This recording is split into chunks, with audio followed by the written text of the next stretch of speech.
smo pokrenuli projekat u saradnji sa Međunarodnom organizacijom za migracije i GIZ-om. Omogućili smo da se obezbedili sklonište za žrtve trgovine ljudima koji su muškarci, sklonište za žrtve trgovine ljudima koje su žene, smo unapredili kapacitete, podigli standarde, pokrenuli smo proces da omogućimo i sklonište za zaštitu žrtva trgovine ljudima koje su deca i na taj način da u potpunosti zaokružimo priču.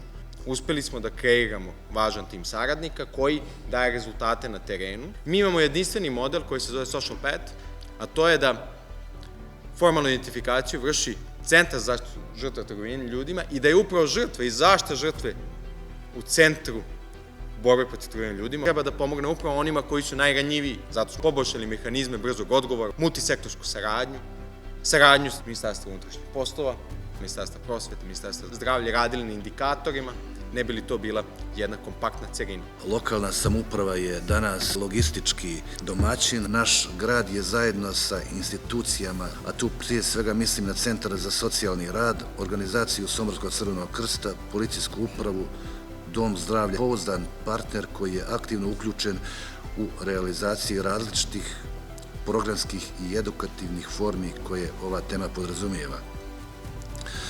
Od rada sa djecom u školama kao najranjivijom kategorijom pa do organizovanja javnih tribina i prezentacija svih oblika trgovine ljudima na otvorenim prostorima u gradu, naročito 30. jula kada se obilježava Svjetski dan i 18. oktobra kada se obilježava Evropski dan borbe protiv trgovine ljudima, kako bi najširi korpus naših sugrađana bio u stanju da prepozna žrtve i adekvatno reaguje u takvim situacijama.